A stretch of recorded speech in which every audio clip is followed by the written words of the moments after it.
Our season continues in the atmosphere of Coruscant. Natabre and Anakin had just arrived at a hyperspace, and they piloted down over the industrial sector of the planet, where they landed their vessel. It would be better for them to maintain a low profile upon their entry, as to not alert the Sith to their presence. Unbeknownst to them, they planted their shuttle inside the works, the same workshop Palpatine used to use when he was the only Sith Lord in the galaxy. The two Jedi Knights weren't searching for relics of the Sith Lord who watched his galaxy crumble out from under his fingertips. They were searching for a resistance. There were 2 trillion or so people on Coruscant before the Sith arrived. Since their arrival, they pumped out propaganda numbers, some of which showing a casualty count as high as a couple billion. The Jedi tried to imagine that the death toll wasn't nearly as bad, but as Anakin and Natabre could see from their viewpoint, it probably was that bad. From their position atop a tower in the industrial sector, they used their long-range binoculars to view the city they once called home. The temple wasn't visible from here, but upon their entry to the system, they knew something was drastically different. The atmosphere readings showed a much thicker air quality than was previously recorded on planet. With Natabre and Anakin were a group of clone troopers. They made sure the area was safe as the 2 Jedi scanned the outskirts. There were only 9 men with them, but Cody, Waxer, Boyle, and Lucky were not among them. These were a mixed group of ARC troopers, but due to supply issues, they could only wear reg armor, which didn't bother any of them. A couple of them painted their armor with different orangish designs, but that was about all they had to identify themselves as ARC troopers. They made sure the works were protected, and they were. Anakin and Natabre continued to eye the city of Coruscant, and the damage done to it. There was a reason the air quality was so low down here. It was because the Sith made sure the cities burned day and night. For the last several months, there hadn't been a day of sunlight. Their initial intention was to smoke the populace out and enslave them, but that didn't work. Natabre scanned upwards and saw something she didn't recognize by using the energy scanner. Outside of Coruscant's atmosphere was a massive space station, one that was constructed by the Sith and their slave army. This made her very angry, but she pushed that anger out of her system as she scanned back down and looked out to the city. The clones behind them called out, suggesting that there were high concentrations of energy readings out by the portals to the underworld. It seemed like the Sith had blocked their way out, or the survivors had blocked themselves in. Regardless, they would struggle immensely with getting into the lower levels of the city. Though the troopers suggested that they do something erratic. Despite them deciding to use ground as their cover, they should probably use their shuttle so they could get closer to one of the portals, in the hopes that the civilian defenses would allow them in. But Anakin stopped them. He asked if there were any ways to the underworld from out here. The troopers continued to examine the map, not seeing anything. While it would be challenging to go through Memory Lane in the Senate District and see everything that had been lost, they could likely have a much more effective time going through the lower levels under the industrial sector, and following it to the closest encampment. Everyone gathered around the hollow map, and looked for potential entries down into the industrial sector underworld. It hadn't been in operation for centuries, but there were blueprints transmitted to them by Master Windu that could assist, though many of these were created before the towers were placed here. As they could tell, it seemed like there was an entrance within this very building. They quickly moved down the building and found the entrance, opening it up and breaking through. The Sith had tried various other entry points into the lower levels, but they hadn't sent individuals through small doorways. It was far too dangerous for them. Not that the lives of their grunts were of any concern to the Sith, but the main point being they didn't want to start an assault unless they could get their heavy vehicles into the lower levels. Once the Jedi breached the door, one that hadn't been opened in centuries, they entered the underworld. Most of Coruscant reflected the top side, so the underside of the industrial sector was very much a no man's land. No one went down there, people avoided it, and the buildings built around the location were abandoned. It was mostly due to the fact that people who didn't see the light, or were housed in the darkness of the underworld, wanted to be closer to the top side. The portals that went from the top side of the city down to the bottom of the planet were the best place for people to get their supplies, and if there wasn't going to be anything of use for the people under the works, then there was no point of living out by them. Natabre and Anakin took point, as they started to tread the untouched lands. They both ordered out to the ARC troopers that they needed to be especially careful. Lights from each of their helmets illuminated as the green and blue lightsabers of the Jedi ignited. They stepped forward and into the direction of the closest portal. Their journey was not easy. It was very difficult and challenging, because the people of the underworld had laid booby traps in the hopes that they could capture Sith forces and execute them for having destroyed the topside cities. The people of the underworld were tough, and they had no issue with resisting the will of the Sith forces. How long that would last was unknown. After several hours of trekking their way through the abandoned towns and cities of the Coruscant underworld, they reached the portal. Instead of finding light, it was blocked, shut, and around the area were nothing but weapons. Many of these creations were self-made. These people innovated to survive, because the Sith had absolutely no intent in making their lives any easier. Natabre and Anakin looked across the dark chambers. There were lights that illuminated in different parts, but most of the energy was being conserved by these freedom fighters. Just as they were about to turn back, the cocking of weapons could be heard, as they were told to stand down and remove their helmets. Anakin and Natabre looked back at the individuals, and they were wearing war paint. There were different species among the group, but the lead of it took a step forward. He demanded for their names, and the two Jedi raised their lightsabers, identifying themselves as Jedi Knights, and then naming off each of the troopers they came down here with, as each of the clones removed their helmets to prove their identities as clones. The freedom fighters lowered their weapons, and the leader of the group stepped out towards them, introducing himself as the hero of Uskroom, but his own name was Draal, no middle name or last name. He shook their hands and apologized for the hostility. Believe it or not, it wasn't the first time they had Imperials dress up as clone troopers to try and sneak down here.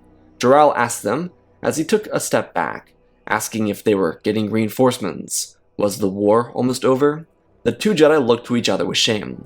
They would have to deliver crushing information, because the war was far from over, and they were not here to liberate Coruscant. Natabre stepped towards Draal and asked him when the last time they got information down here. He shrugged his shoulders and turned to someone, before responding, asking if it was Corellia or Abyss that fell to the Sith Empire. Anakin's head dropped. They hadn't heard news in months. Natabre explained in very little detail what had happened since then, and why they were here. She expressed how she felt bad that they weren't here to liberate Coruscant, but they needed to destroy the space station over the planet before the Sith could begin working on new cruiser crushes that could obliterate the Republic Navy. Whether they build the same destroyers or something else, it didn't matter. They had the resources and slave power to construct a navy in the safety of the core. Coruscant could not be touched by anyone, not the Confederacy or the Republic. She explained that this was the first step to seizing Coruscant and retaking the galaxy. They had to win this battle here and now. Draal looked to her and understood. He didn't want to, but he understood. He asked them to walk with him. So the 9 clones, 2 Jedi, and group of freedom fighters started off into the distance. During their walk, Draal would tell them how he became known as a hero, and how his previous military experience helped him on the surface. He had long since retired, because he found true business in the trading of expensive goods. He'd pay smugglers to find and bring him artifacts and sell them 10 times what he paid the smugglers for. The pieces were extremely valuable, and he made a great living off of it, which is why he could afford to live in the Uskru district of Coruscant. Everything was going great until Geonosis. The news made its way back to Coruscant, and he prepared for nothing, just as everyone else did. He and his friends were all out on a high-rise rooftop restaurant when the Sith came. He remembered the fear in his friends' eyes, and the certain doom that filled the air of Coruscant when the first bombs dropped. The Sith came with vengeance. Draal had sold Sith artifacts in his time, so he knew a little about them, just because it made his offers all the more appealing. When the seller knows what they're talking about, they become irresistible to buy from. Regardless, Draal ran down the stairs of the tower and out into the streets, where he avoided bombs and ducked into his shop, where his pistol was located. When he turned back to help the others, he saw the Sith drop their gunships into the ground, and he ran out. Families nearby were in danger, and he distracted the Sith, killing their captain and then ducking behind cover. Some of his military buddies, people he helped make a fortune for through his artifact selling, joined him. They were the only line of defense on the surface. Draal believed that the only reason he survived was because of the Jedi. There were very few Sith Marauders or Acolytes outside of the main battle group, so he was able to focus on fighting off their ground troopers. He didn't know how many people he saved. All that mattered to him were the losses he incurred. The title, Hero of Uskru, may have been long-standing to the people around here, but to him, it was a title of failure. His brothers and sisters in arms died on the surface. He was the last of his friend group from the Republic military.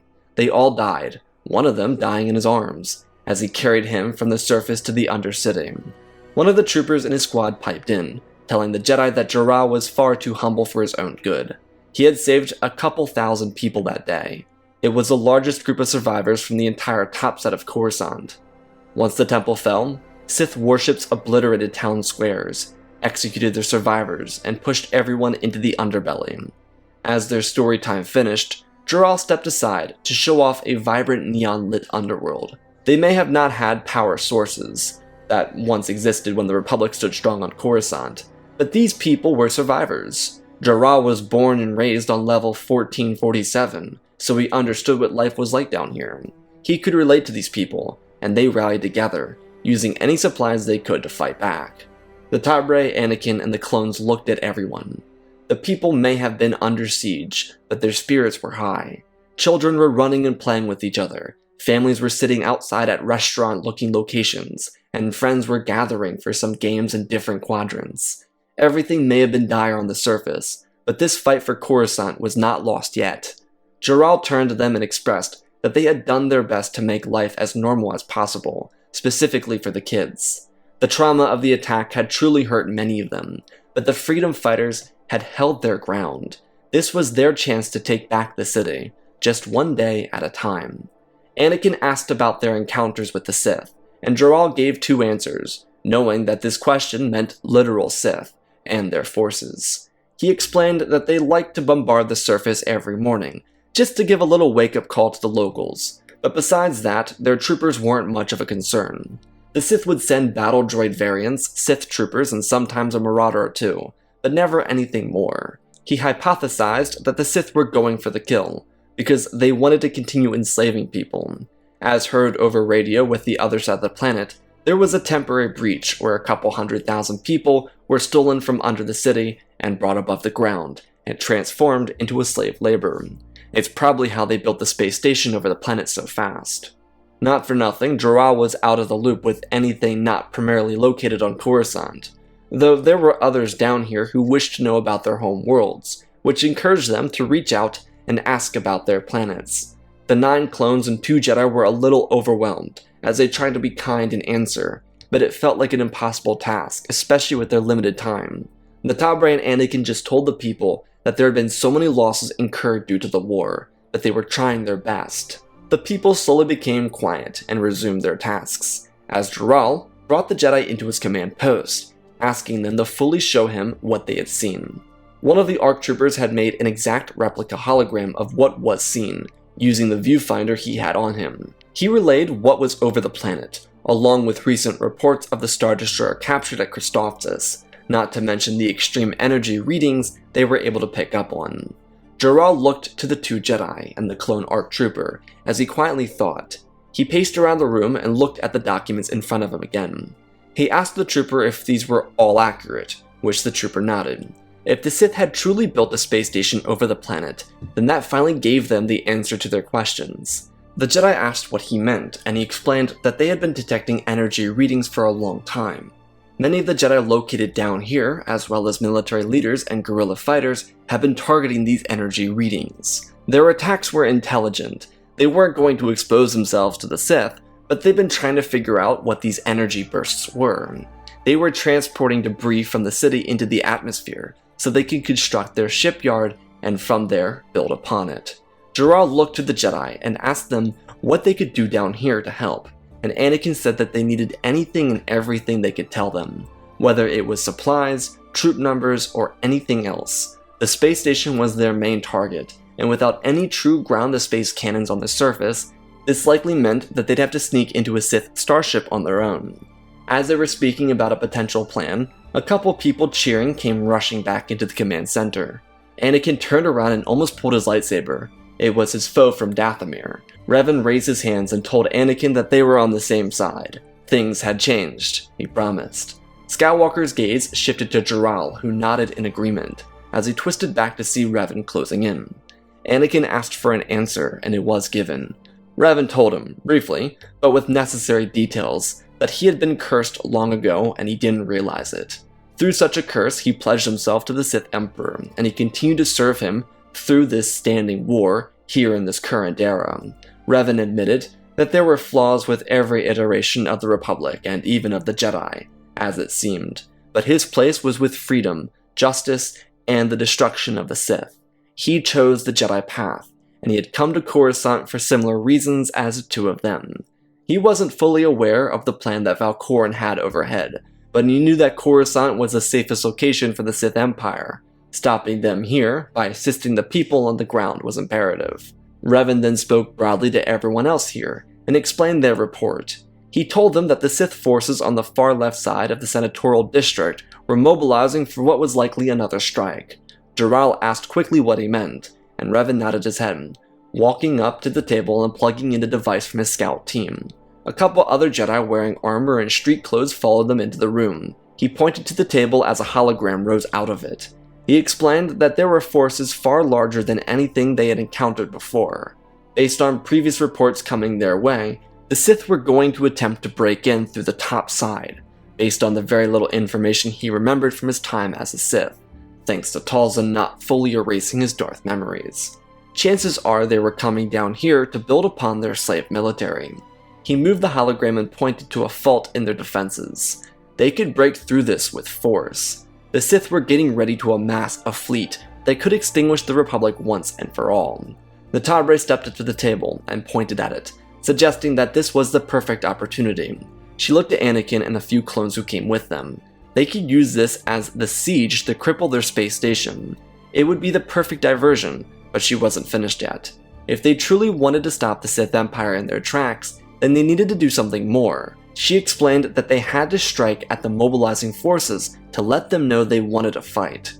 Her eyes darted over to Draal and asked him if they could mobilize their forces for such a counter.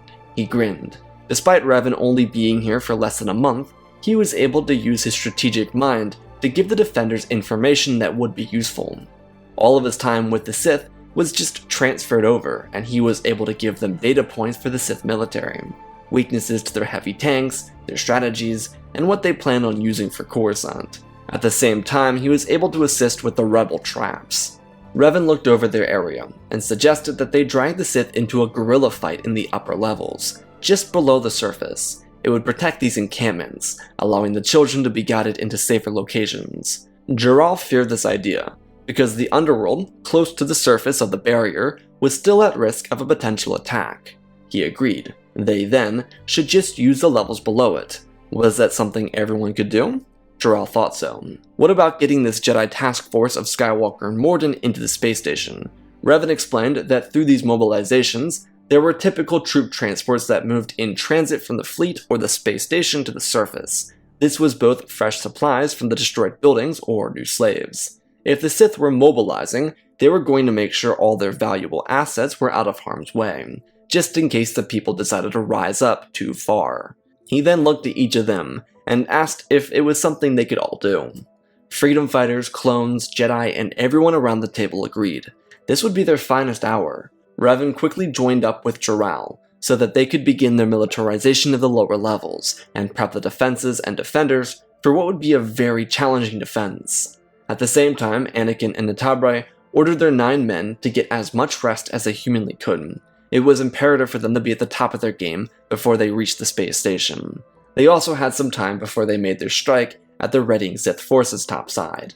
Anakin and Natabre didn't really have much time to get off Dathomir and prepare for their movement to Coruscant. Pretty much all of it happened within the span of about 2 weeks, which was very jarring for the 2 Jedi, just like it was for Revan. The ARC troopers luckily weren't too winded, because they didn't have to fight on the surface of Dathomir with Anakin, and they weren't forced to be in space with Natabre. So that was pretty much everything they had going for them at the moment.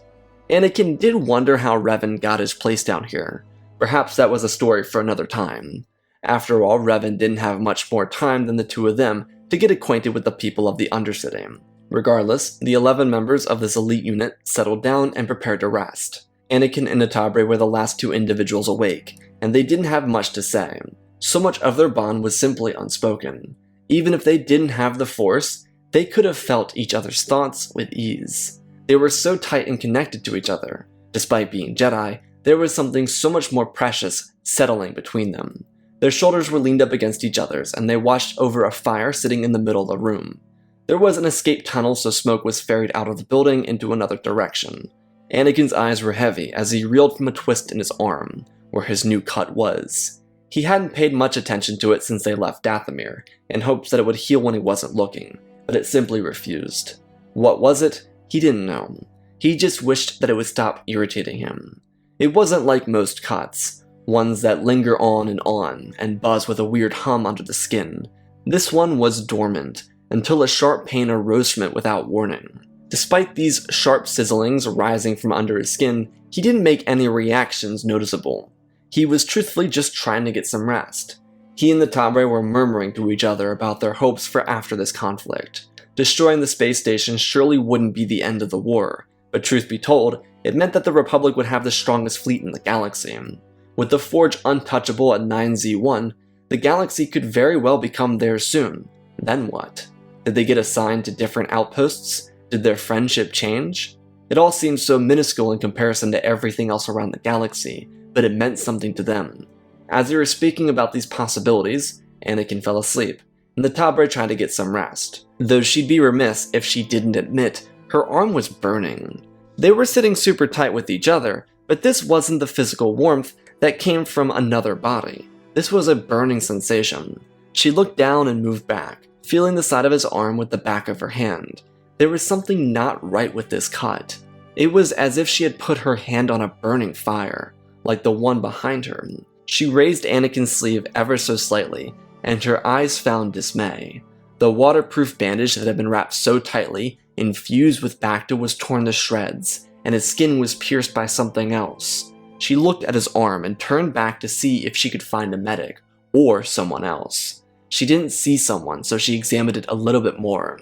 There was, of course, the cauterized wound, but next to it were black veins, ones that seemed to be poisoning his very body.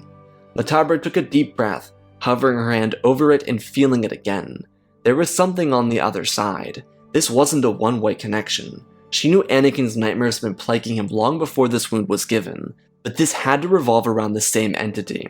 After all, he did fight Maul on Dathomir. Perhaps it was a Night Sister trick, but it couldn't be. However, she remembered the Night Sisters and Mother Talzin, thinking that they could be behind this, and then it led to her getting off the ground and rushing towards the forward flanks. When she arrived, she found Revan and asked him with intensity what Talzin did to them on Dathomir. He looked to her with confusion as she quickly explained everything to him, and he didn't know what she meant, so she dragged him back to their camp and showed him the cursed wound. He whispered quietly to her as to not wake Anakin, hoping that the two of them could heal this wound without disturbing his much-needed rest. Though he did want Natabre to get her own sleep. Just as she had, he hovered his hand over Anakin's arm and felt the darkness. This wasn't from the witches. There was something cynical behind this, something that had done great deeds of darkness. Revan pulled back, feeling the call of the dark side again. That was the trouble with keeping his memories. He could still feel the draw to darkness itself. He asked Natabre if she knew how to force heal, and she shook her head. Of course, the Jedi Council forbade such actions. He told her to follow his lead, and with her hand, she reached out, placing her hand just above Anakin's wrist, as he did the same thing. The two of them harmonized together, using the Force to rupture the bond between the Dark Disciple and Skywalker. The connection was slowly severed, and as it was, the one that was formed mentally slowly faded from Anakin's mind. As the mental and spiritual aspects were changed, they twisted their hands in unity, and as they did, the physical wound on Anakin's arm started to seal itself shut, and with the last little bit of energy, it was gone. Revan smiled and patted her shoulder, telling her to get some rest. She nodded and thanked him. Though before he could leave their abode, she rushed to stop him and asked him a question, the same one they had earlier. How did he become so trusted with these individuals? Revan looked to her, knowing that she wouldn't leave without an answer. He explained that he arrived here after drawing the attention of the Sith by activating one of their sensors. He mostly did it to taunt them, because he was challenging whoever was present. Unluckily for him, no one was, so he was forced into the ground with a crashed ship. Luckily, he crashed near one of the portals and was challenged by a trio of marauders. The freedom fighters happened to hear it, and they came up to assist him. In a similar manner to the hero of Uskrew, he fought off these opponents, saved about 100 slaves who were in the supply camps nearby, and darted into the underground with them. He had to heal his crystal following that, but everything, in his mind, led to him being one of their trusted allies. Saving these meant-to-be slaves was something everyone down here could get behind. He laid his hand on her shoulder gently, and told her that the coming battle would be arduous for all of them, and they did not have the energy, time, or strength to spare. He suggested that she try and get some rest. Her friend was safe, and they'd have much more challenging conflict above the heart of the galaxy the following day. She nodded and thanked him, before turning back and walking back to Anakin's side, where she would close her eyes and attempt to sleep again. Revan and Draal would continue their work throughout the night in varying shifts, as the Sith continued to try and startle them, but it didn't work. These people were more than toughened. The night raids did nothing to them. It was all just showmanship from the Sith, and they would pay for their wasted resources. At the same time, the Sith Emperor sat in silence over the planet. He was inside of his personal flagship, overlooking the rapid production of the Resurgent. The metal frame was already getting into place. Much of what they were doing here was retrofitting the materials from Coruscant in the ship material. Of course, the supplies were getting ferried in from across the galaxy to this location to make sure it would function as a military vessel. Though as he sat here in his silence, his eyes opened. A disturbance in the Force had caught his attention, and he rose from his throne with slight ease. He walked down the ramp and turned to his right, asking the guards to fetch the commander of the space station. When the individual arrived, he looked to the Sith Lord, with bags under his eyes. Valkorin told the man to get some rest, for Force's sake, and while he was at it, he wanted to prepare the space station for an assault. Something was coming. Whether it was from space or the ground, every single transport from Coruscant needed to be checked 10 times and again.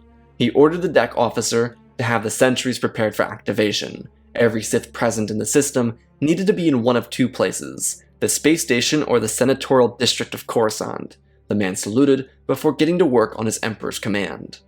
When the morning came, with more torpedoes dropped on the surface of the planet, the squad of Jedi and ARC troopers got ready. Despite wearing reg armor, the ARCs were fully prepared for this engagement. The troops were ready, and they were preparing for their strike against the Sith. First things first, they needed to get Natabre, Anakin, and the ARCs inside of one of those transports, while also freeing all the slaves. Though they would likely have to free the slaves after boarding the ship. The issue that became a big concern for the Jedi and the clones is the fact that they would need to free every single slave from the space station if they wanted to operate this efficiently. The task force prepared as they were led across the defense line. During this, Draal explained his game plan. They were going to try and seize some of the upper level areas until the Jedi returned, and the Natabre dissuaded them from doing so. He explained that if they didn't capture the above ground territory, they would lose this fight upon their re-entry to the system. This made everyone realize that they couldn't just abandon Coruscant after they destroyed the station. Their first directive was to make sure the slaves escaped the space station. Then they could destroy it. Then they could land, and following that, they would be able to leave, because as of right now, their shuttle hadn't been discovered in the industrial sector. They understood how this was going to go fully. This was kind of the issue with having two young adults lead a group of child soldiers. Some of their mission statement could get lost in the fuzz, but once again, this was their chance. Revan told Draal that he would lead the squad to their location, so that they could sneak into their vessel and escape the planet with the Sith forces. He nodded his head and wished that the Force be with them.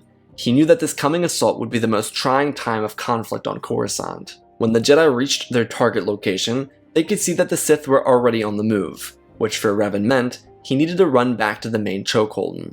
There were a couple Sith acolytes on the front lines, which proved why Revan needed to be there. There were other Jedi Knights waiting to greet them, but Revan was the most skilled saber user here.